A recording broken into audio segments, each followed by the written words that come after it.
Halo, selamat malam pemirsa, selamat datang di iNewsroom. Bersama saya Davi Pratama. Pemirsa, kami akan membahas berita utama secara mendalam, komprehensif, dan tentunya eksklusif. Sebagai pembuka iNewsroom kali ini, kami memiliki informasi Gunung Api Ilelewotobi laki-laki di Sika, Nusa Tenggara Timur mengalami 4 kali erupsi. Tinggi abu hingga 900 meter mengganggu pernapasan warga.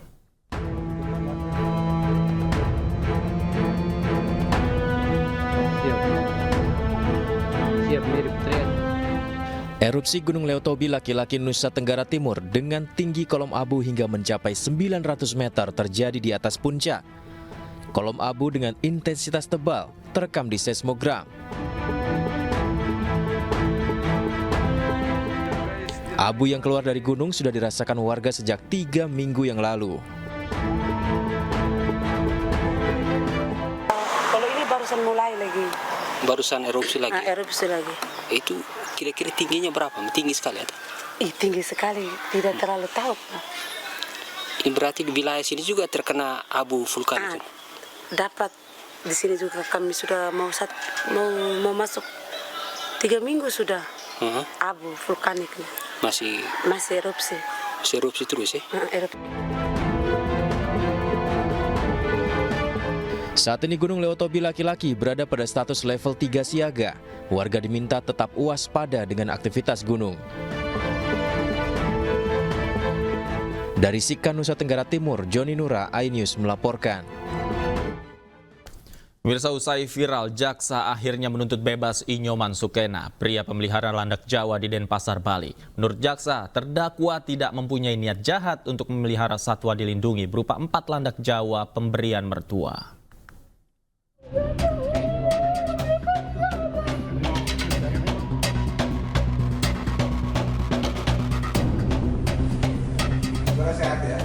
Berbalik 180 derajat dari dakwaan sebelumnya, dalam sidang yang digelar hari ini di Pengadilan Negeri Denpasar, Bali, jaksa menuntut bebas pria pemelihara landak Jawa Inyoman Sukena.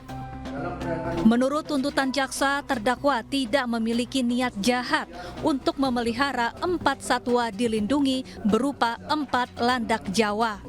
Terdakwa tidak tahu landak yang diberikan mertuanya merupakan hewan langka dan dilindungi. Awalnya terdakwa memelihara 2 ekor landak dan berkembang biak menjadi 4 ekor. Terdakwa yang juga berulang tahun hari ini mengaku senang dan berharap hakim membebaskannya. Dia berhati-hati lagi lah dalam memelihara binatang yang memang tidak tahu. Kalau memang tidak tahu itu dilindungi, lebih berhati-hati. Saya sudah ikhlas, saya anggap ini pengalaman hidup saya. Kalau undang-undang ini kan jelas bahwa tentang konservasi, tentang pelestarian. Jadi norma utamanya itu adalah pelestarian. Jadi kalau ada orang melakukan pelestarian itu tidak didekati dengan pemidanaan. Jadi jangan membaca pasalnya hanya 1 pasal, 2 pasal dikaitkan orang dihukum. Saya kira ini pelajaran berharga juga bagi teman-teman penegak hukum khususnya di penyidikan ya.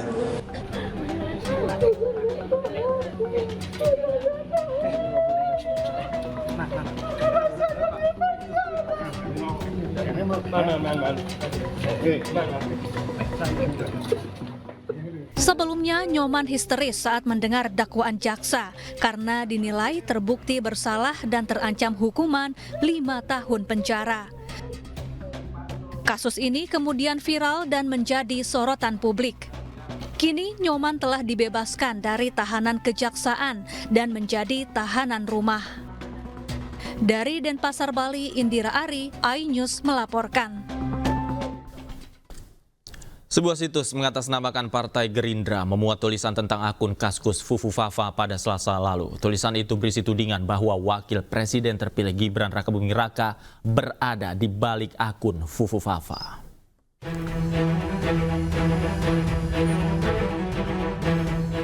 Sebuah artikel berjudul Jejak Mesum Fufu Fafa terungkap Gibran diduga di balik akun yang hina Prabowo dan Syahrini dimuat di sebuah situs yang mengatasnamakan Gerindra yakni gerindra.org.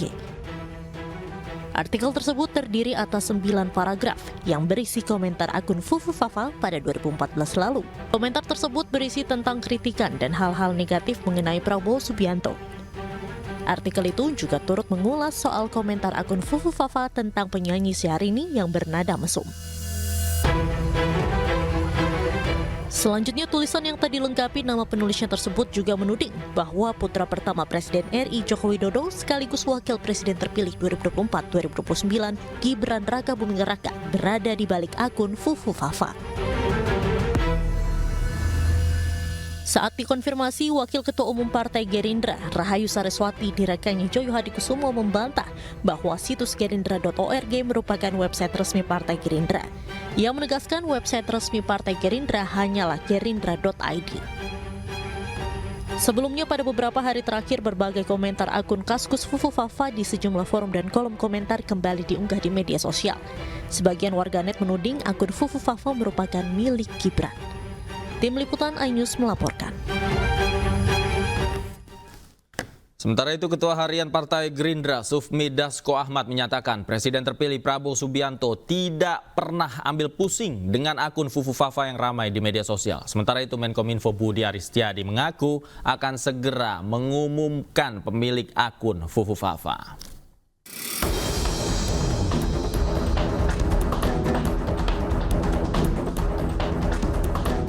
Beberapa hari terakhir, sosial media X diramaikan oleh pembahasan akun Kaskus bernama Fufu Fafa yang kerap menghina pejabat publik dan publik figur. Tudingan Gibran Rakabuming Raka adalah pengelola akun Fufu Fafa muncul setelah warganet dengan cepat menelusuri rekam jejak unggahan akun Kaskus Fufu Fafa yang beberapa kali mengunggah topik yang sama dengan cuitan akun X usaha catering milik Gibran bernama Chili Pari Catering. Akun X Chili Pari Catering pernah mengunggah dirinya tidak masuk ke akun X Rakagnarli pada tahun 2014 silam. Dengan waktu bersamaan, akun Kaskus Fufu Fafa juga mengunggah status bahwa dirinya tidak bisa mengakses akun Rakagnarli. Adapun sejumlah bahasan lain yang diunggah akun Kaskus Fufu Fafa dan turut diunggah oleh akun Chili Pari. Tak hanya itu, pada cuitan Kaisang di X, dirinya juga pernah mengucapkan ulang tahun dengan menyebut akun @rkgbrn yang juga pernah diunggah oleh akun Kaskus Fufu Fafa. Dan Chef Arnold PO juga pernah menyebut nama Gibran dengan menandai akun X Chili_Pari. Meski demikian, Menkominfo Budi Ari membantah dan menyatakan bahwa Gibran bukan pemilik akun Kaskus Fufu Fafa. Ini kan lagi banyak juga sorotan ke Mas Kaisang, sorotan di dalam. Tapi udah di dalam sama udah. Iya, maksudnya udah kita pelajari lah. Tapi itu memang bukan Mas Cawapres. Cawapres, Mas Wapres. Apanya? Tapi itu memang dipastikan bukan Mas Wapres. Terpilih. Bukan itu Mas Gibran. Berarti akan siapa Pak? Kita nggak tahu, tunggu lagi. Tunggu aja ntar ada waktu. Belum detail hasilnya Pak. Pendalamannya sejak kemarin viral itu. Iya. Pas mau jadi Kominfo masih ada yang kurang gimana Pak? Banyak dong. Selain itu, Gibran Rakabuming Raka turut membantah dan enggan berkomentar mengenai keterkaitan dirinya dengan akun yang sering melontarkan hinaan kepada pejabat publik tersebut. Mas, kalau Master Fufu Fafa itu benar? Nanti ya. Mas, SK PDIP yang untuk pengadilan itu Mas menggagalkan. Makasih ya. Ketua Harian Partai Gerindra Sufmi Dasko Ahmad mengatakan Ketua Umum Partai Gerakan Indonesia Raya sekaligus Presiden terpilih RI Prabowo Subianto tidak ambil pusing terhadap akun media sosial Kaskus Fufu Fafa. Jadi itu akun itu aja nggak sempat dibahas apa-apa. Bagaimana kemudian mau bikin keretakan? Gitu. Tapi kan kemudian sudah dibantah juga oleh Mas Gibran bahwa itu bukan akunnya. Gini, apakah kemudian akan dipolisikan? Nggak pernah dibahas-bahas gitu loh. Jadi jangan kemudian ditulis seolah-olah keretakan lah apa segala itu. Terkait akun anonim Fufu Fafa, Menkominfo Budi Ari menyebut akan mengumumkan siapa pemilik akun tersebut dalam waktu dekat. Menurut Budi, kalau tudingan akun Fufu Fafa milik Wakil Presiden terpilih merupakan upaya untuk adu domba belaka.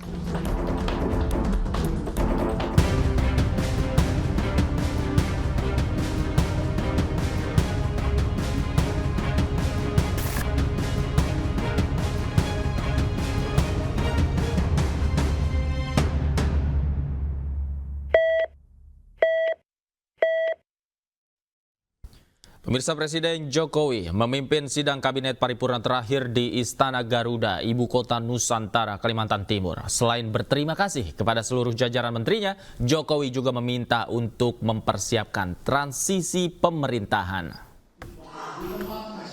Sidang kabinet paripurna diikuti oleh jajaran Menteri Kabinet Indonesia Maju di Istana Garuda. Menteri-menteri yang baru dilantik juga tampak hadir seperti Menteri Sosial Saifullah Yusuf, Menteri Investasi Rosan Ruslani, dan Menkumham Supratman Andi Aktas. Dalam pembukaan sidang, Presiden Jokowi menyampaikan terima kasih kepada seluruh Menteri Kabinet yang telah menjalankan program dan visi misi Presiden dan Wakil Presiden. Presiden juga meminta kepada seluruh menteri untuk menuntaskan program kerja sebelum masa Kabinet Indonesia Maju berakhir. Selain itu, Presiden mengimbau kepada jajaran menterinya untuk mempersiapkan transisi pemerintahan dan mendukung program kerja Presiden terpilih Prabowo Subianto. Dalam sidang kabinet paripurna terakhir ini, Presiden Jokowi kembali menyampaikan permintaan maaf kepada seluruh menteri kabinet. Masa pemerintahan Jokowi Ma'ruf Amin akan berakhir pada 20 Oktober mendatang dan digantikan Presiden dan Wakil Presiden terpilih Prabowo Gibran. Pada kesempatan yang baik ini, saya ingin menyampaikan ucapan terima kasih yang sebesar-besarnya untuk kerja keras, dedikasi dari Bapak Ibu semuanya dalam menjalankan pemerintahan, dalam melaksanakan program dan visi Presiden dan Wakil Presiden dalam menghadapi berbagai tantangan-tantangan yang ada. Presiden Joko Widodo dan Menteri Pertahanan Prabowo Subianto kompak melakukan kunjungan kerja bareng ke Ibu Kota Nusantara bersama pejabat tinggi TNI dan Polri. Jokowi dan Prabowo juga meninjau progres pembangunan IKN di lokasi Sumbu Kebangsaan.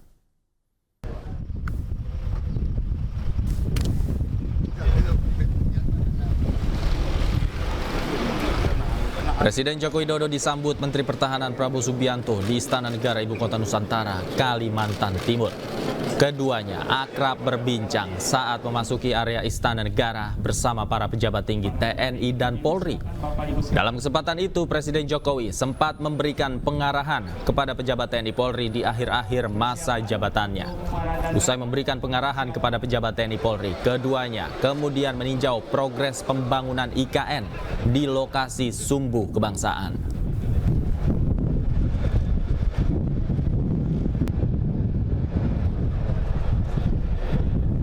Sebelumnya dalam pengarahan kepada pejabat TNI Polri di Istana Negara IKN kemarin, Presiden Joko Widodo sempat menyinggung keberlanjutan pembangunan IKN. Jokowi menyebut Presiden terpilih Prabowo Subianto akan mendorong keberlanjutan dan percepatan pembangunan di IKN.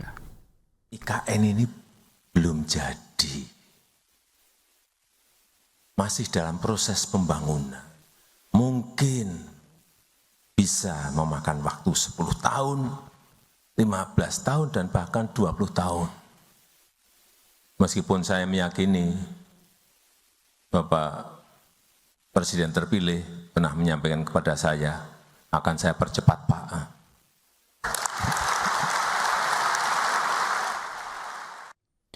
Jelang purna tugas pada 20 Oktober mendatang, Presiden Joko Widodo berpamitan kepada masyarakat dalam sejumlah kegiatannya. Jokowi juga menyampaikan permohonan maaf atas kesalahan yang dilakukan selama 10 tahun menjabat sebagai Presiden Republik Indonesia.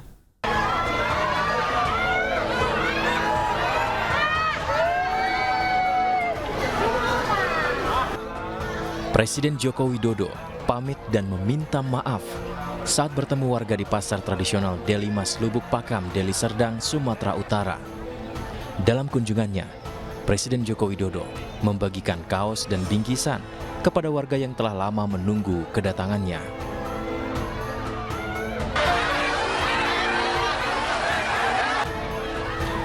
Sebelumnya, Presiden Joko Widodo juga sempat meminta maaf kepada warga jika selama 10 tahun menjabat sebagai presiden, masyarakat ada yang merasa kecewa pada kepemimpinannya.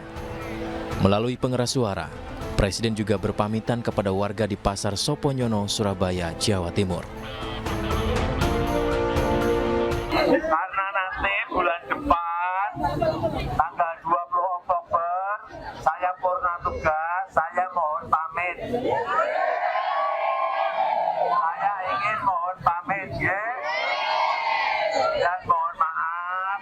pangapunten kalau ada hal yang kurang berkenan di hati Bapak Ibu semuanya. Oke? Atas itu terima kasih. Wassalamualaikum warahmatullahi wabarakatuh. Presiden pun sudah menyampaikan permintaan maafnya di publik di beberapa kesempatan. Pada sidang tahunan MPR yang digelar sehari sebelum peringatan kemerdekaan RI, Presiden menyampaikan permintaan maafnya kepada rakyat Indonesia. Saya dan Profesor Kiai Haji Ma'ruf Amin mohon maaf untuk setiap hati yang mungkin kecewa, untuk setiap harapan yang mungkin belum bisa terwujud, untuk setiap cita-cita yang mungkin belum bisa tergapai. Sekali lagi kami mohon maaf. Kami mohon maaf. Nastaghfirullahalazim, nastaghfirullahalazim. Sebelumnya, saat zikir kebangsaan pada Kamis 1 Agustus 2024, Presiden Joko Widodo juga menyampaikan permintaan maaf. Dengan berlinang air mata, Jokowi minta maaf atas kesalahan yang dilakukan selama menjabat sebagai presiden.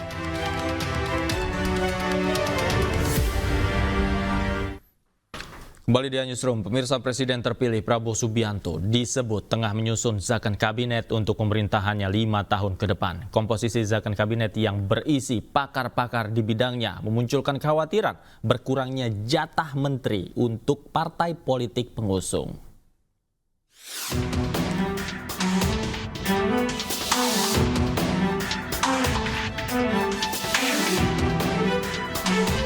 Jelang pelantikan Presiden dan Wakil Presiden terpilih Prabowo Subianto dan Gibran Rakabuming Raka, susunan kabinet baru tengah hangat diperbincangkan.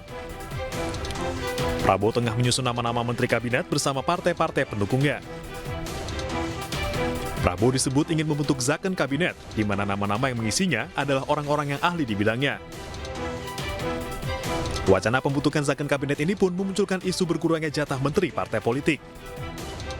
Namun Sekjen Partai Gerindra Ahmad Muzani menyebut nama-nama profesional tersebut bisa saja berasal atau diusulkan oleh partai politik pendukung.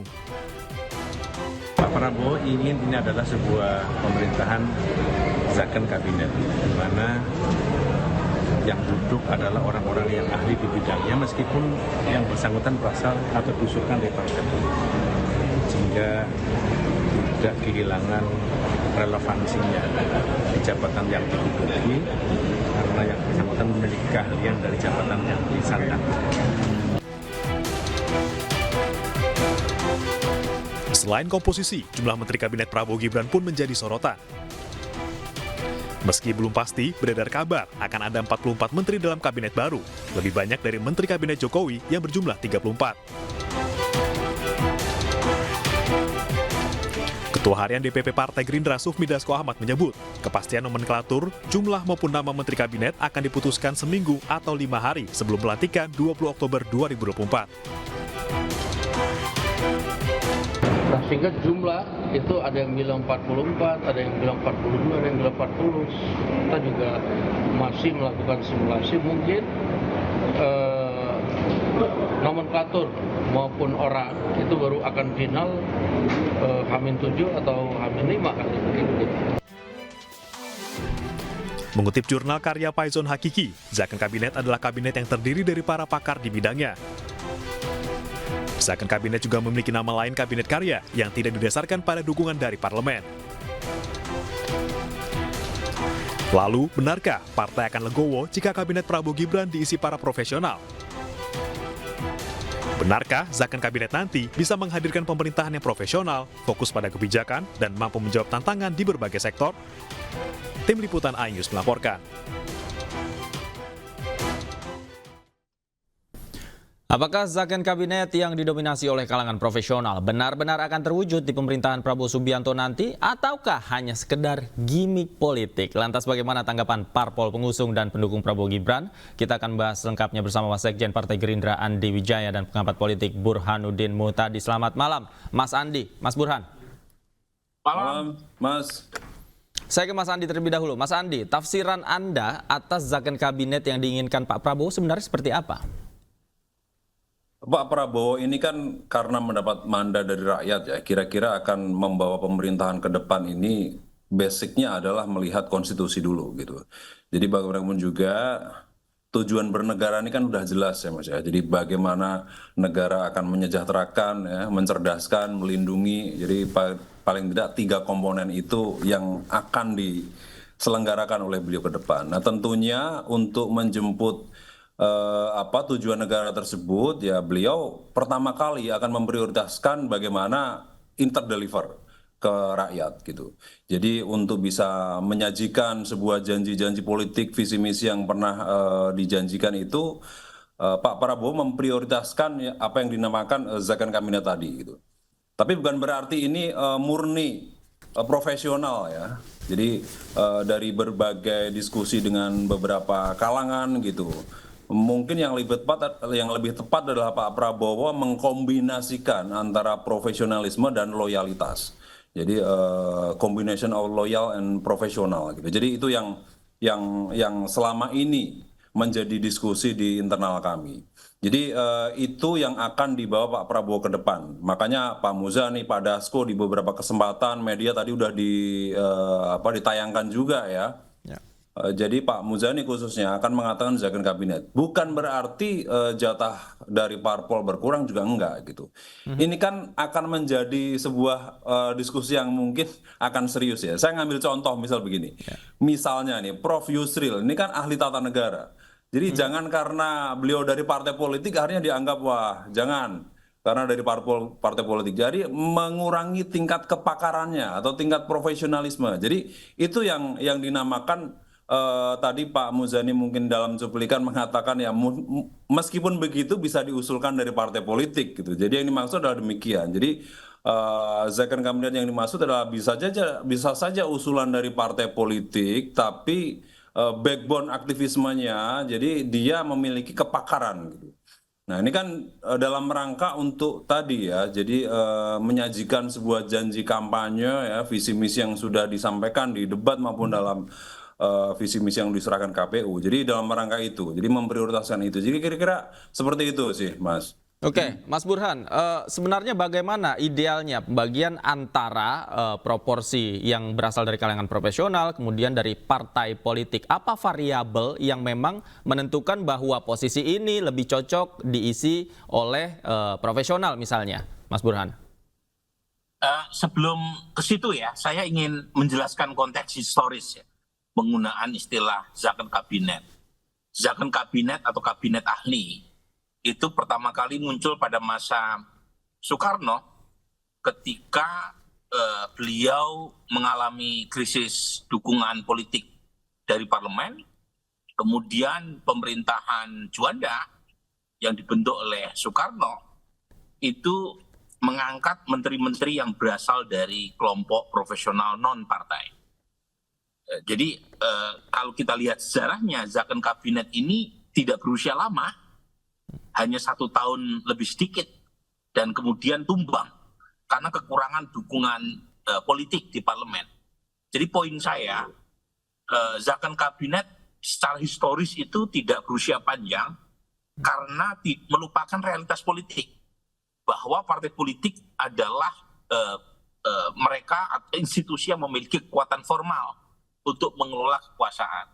Nah artinya kalau kita merujuk pada pengalaman historis itu, mau tidak mau seprofesional apapun kabinet yang dibentuk kalau tidak mendapatkan dukungan politik itu akan sulit.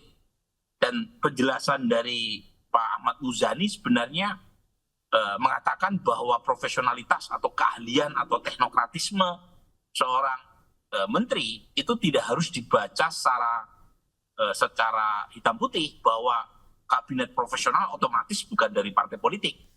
Tadi kan Mas Andi juga mengatakan demikian ya, bahwa seorang profesional bukan berarti dia bukan berasal dari partai politik, karena partai politik juga punya kader yang profesional. Cuma memang harus diakui ya, profesionalitas itu kalau sudah masuk ke partai politik itu kan pasti punya semacam loyalitas ya kepada institusi politik yang merekomendasikan untuk menjadi menteri. Nah, di situ trikinya. Karena kalau seorang profesional masuk ke partai politik, tentu saja ya loyalitasnya ya ke partai dulu. Dan itu yang menjelaskan mengapa ya masyarakat itu secara umum lebih percaya kalau profesional itu bukan berasal dari kalangan partai politik. Ini soal ini ya, soal trust, ya, soal perasaan yang muncul di publik. Dan itu bertemu dengan sentimen bahwa partai politik itu trustnya paling rendah dibanding dengan institusi yang lain. Jadi di situ problemnya. Dan kalau kita lihat datanya memang, suka tidak suka kalau kita lihat data, 6 menteri zaman Pak Jokowi menjadi presiden yang tersangkut kasus korupsi, 6-6-nya itu dari partai politik. Zaman Pak SBY ada 6 yang tersangkut kasus korupsi, 5 dari partai politik, 1 non-partai. Jadi memang seprofesional apapun kalau masuk ke partai politik, dia punya tugas lain kan, yang istilah saya itu berjalan di tubir jurang. Karena partai politik mengasumsikan pembiayaan partai yang mahal, kemudian muncul kesan bahwa ada tugas tambahan pada kader mereka yang ada di kabinet untuk mencari dana melalui hubungan patronase. Dan itu yang menjelaskan mengapa gitu ya kalangan menteri yang berasal dari partai politik itu rawan atau rentan terkena isu korupsi. Nah ini yang kemudian menjelaskan mengapa ada sentimen yang negatif ya. Meskipun lagi-lagi saya tidak ingin mengeneralisir karena faktanya memang demikian. Jadi begitu Mas. Bagaimana Mas Andi, tanggapan Anda dalam sejarah zakon kabinet tidak berusia panjang? Jangan dijawab dulu, usai jeda kita akan kembali, kita akan lanjutkan diskusi kita. Pemirsa, iNewsroom masih akan kembali usai jeda, tetaplah bersama kami. Kembali di iNewsroom, pemirsa, saya masih bersama Mas Andi Wijaya dan Mas Burhanuddin Muhtadi. Saya tadi berutang pertanyaan ke Mas Andi. Mas Andi, bagaimana kemudian tanggapan Anda ketika dikatakan zakon kabinet tidak berumur panjang, Mas Andi? Ya tadi saya sudah katakan meskipun zakon kabinet tapi tidak melepaskan ya keterkaitan partai politik. Artinya bagaimanapun juga dalam sejarahnya belakangan ini semenjak pemilihan pilpres langsung ini pasti kan mengkombinasikan ya usulan dari partai politik. Dari zaman Pak SBY kemudian Pak Jokowi, nah sekarang Pak Prabowo pun juga demikian. Bahkan sudah beredar ya jatah-jatah partai politik, PAN dapat berapa, Golkar dapat berapa. Nah itu usulan dari partai politik tetap ada gitu. Jadi bukan murni 100% zakon kabinet gitu. Dan tidak tidak murni gitu ya yang tadi udah diceritakan oleh Prof Burhan di awal tadi gitu di masanya Soekarno. Namun demikian meskipun seperti itu ya. Jadi zakon kabinet yang dimaksud ini Pak Prabowo pun juga nanti akan memprioritaskan, mendorong ini penuh gitu. Jadi bukan hanya sekedar tawar-menawar dari partai politik ya, karena Pak Prabowo pun juga memahami ya sistem pemerintahan yang presidensial ya. Kita bukan parlementer ya, dengan konfigurasi di parlemen gitu. Jadi bahwa bangunan partai politik pendukung ini adalah bangunan koalisi yang berbasiskan loyalitas, lebih ke sana gitu.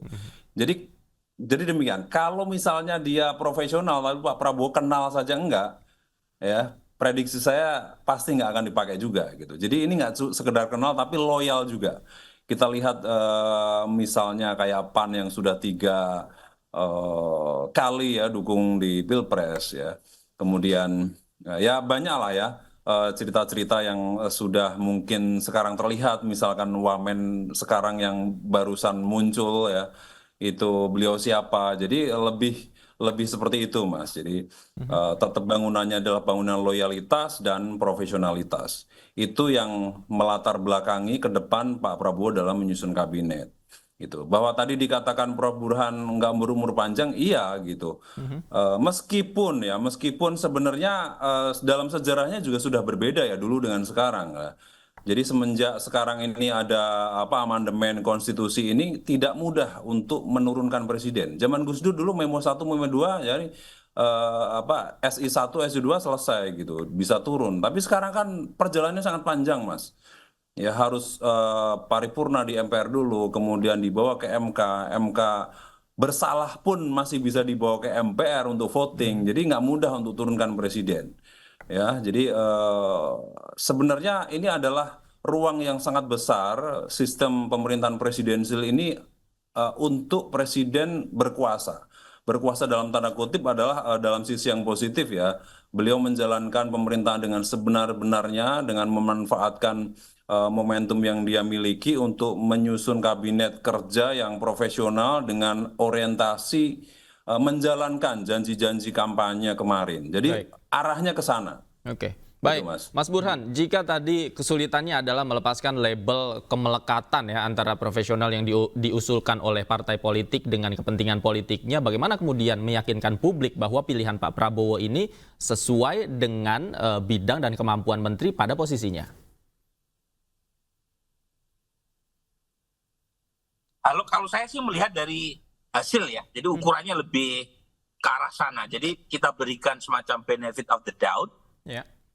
Kalau nama-nama yang dipilih oleh Pak Prabowo tidak memberikan semacam output yang baik dalam bentuk kinerja teknokratik yang bisa dipertanggungjawabkan, saya kira akan muncul semacam masukan dari publik ya, yang tentu saja akan didengar oleh Pak Prabowo setelah beliau dilantik sebagai presiden. Jadi ukurannya jelas gitu lah. Nah, menurut saya begini Mas. Kembali ke pertanyaan ukuran profesionalitas dan partai politik tadi. Dugaan saya Pak Prabowo mempertimbangkan sentimen publik bahwa kalau misalnya yang ditunjuk adalah kader murni partai dan mendominasi komposisi pos kabinet yang akan dibentuk oleh Pak Prabowo, tentu akan memunculkan aroma yang akan menimbulkan sentimen negatif kepada Pak Prabowo karena dianggap sebagai politik dagang sapi, transaksi politik, dan seterusnya. Nah, dugaan saya Pak Prabowo akan mengkombinasikan antara kabinet yang berasal dari kader murni partai dengan menteri yang berlatar belakang profesional tetapi punya afiliasi ke partai tertentu. Jadi di mata publik dia profesional tetapi punya backup politik. Nah, itu mungkin kombinasi yang akan muncul ya. Tentu saja dengan balutan loyalitas, rekam jejak yang diketahui secara baik oleh Pak Prabowo. Jadi menteri-menteri profesional yang tidak terlepas dari dukungan politik. Mungkin itu yang akan menjadi titik temu ya. Jadi di mata publik dia tidak punya afiliasi politik formal dengan partai pendukung Pak Prabowo, tetapi di belakang layar kalangan profesional ini diusulkan oleh kalangan partai pendukung, sehingga dapat dua sekaligus. Pertama, sentimen publiknya masih positif karena akan memunculkan kesan bahwa kabinetnya lebih dominasi oleh kalangan profesional, tetapi kalangan profesional ini juga punya backup dan proteksi politik. Baik, siapapun yang dipilih nanti, kita harapkan tentu saja harapan kita semua dan masyarakat bisa bekerja dengan maksimal ya, khususnya untuk kepentingan masyarakat. Terima kasih Mas Burhan sudah bergabung bersama kami. Mas Andi juga terima kasih. Sayang sekali waktu kita terbatas. Terima kasih Bapak-bapak. Selamat malam. Terima kasih semuanya.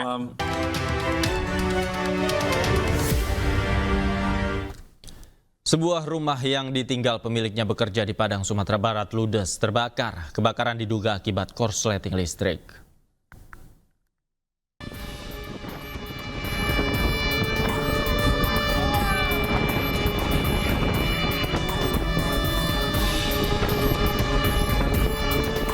Petugas pemadam kebakaran bergegas menuju lokasi kebakaran di kawasan Ampang, Kuranci, Padang, Sumatera Barat.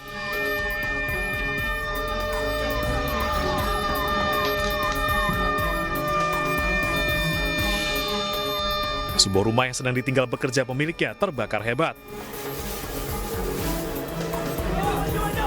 Sulit akses jalan menuju lokasi membuat petugas kewalahan.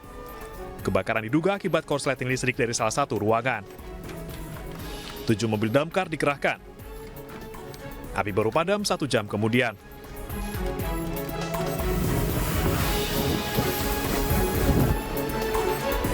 Ya, jadi yang terbakar adalah satu buah rumah ya. Alhamdulillah dengan kecepatan kita ini rumah di sebelahnya, di belakangnya bisa diselamatkan. Karena memang rumahnya ini rapat ya. Nah, jadi yang terbakar satu unit rumah. Sempat besar, apinya sempat besar dan untung masyarakat cepat memberitahu kepada kita dan kita cepat sampai ke sini.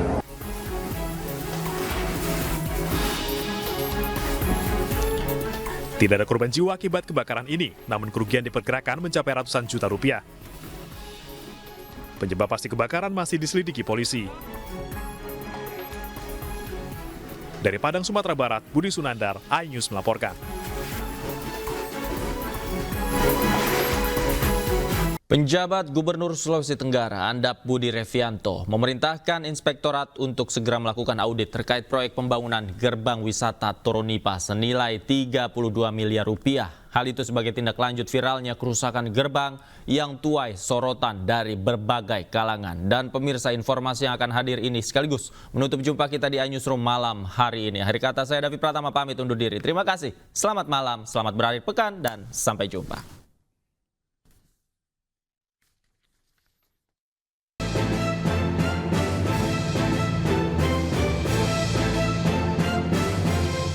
Kerusakan gerbang wisata Toronipa viral di media sosial lantaran anggarannya yang mencapai 32 miliar, namun tidak sesuai dengan ekspektasi warga. Gerbang ini berlokasi di kawasan Kendari Cadi, Kecamatan Kendari, Kota Kendari, Sulawesi Tenggara yang baru saja digunakan pada Februari 2024 lalu. Bangunan ini tampak seperti bangunan kokoh dengan isi beton, namun setelah didekati di dalamnya ternyata kopong alias kosong dan hanya ditopang dengan menggunakan beberapa bilah baja. Dari hasil penelusuran di lapangan, kerusakan dinding gerbang itu kini telah diperbaiki oleh para pekerja. Terlihat beberapa sisi gerbang juga telah didempul dan dicat. Menanggapi sorotan dari berbagai kalangan, penjabat Gubernur Sulawesi Tenggara, Andap Budi Revianto, mengatakan pihaknya telah memerintahkan Inspektorat untuk segera melakukan audit terkait ada tidaknya pelanggaran hukum yang ditemukan. Teman-teman Inspektorat, kan kalau kita berbicara ada tempus delicti, ada waktu, ada dimensi waktu di sana. Oke? Tentu nanti akan diteliti, ya, diaudit oleh teman-teman Inspektorat, ya. Apabila itu, ya, ada pelanggaran hukum, ya, sepanjang dari kewenangan APIP, ya, Inspektorat sebagai APIP dia nangani. Apabila ada pelanggaran hukum, tentu lain lagi ceritanya. PJ Gubernur Sulawesi Tenggara meminta kepada Inspektorat agar pelaksanaan audit dilakukan dalam waktu dekat agar permasalahan ini dapat diselesaikan dengan cepat dan tidak menimbulkan polemik di tengah masyarakat. Dari Kota Kendari, Sulawesi Tenggara, Febriano Tameng, iNews melaporkan.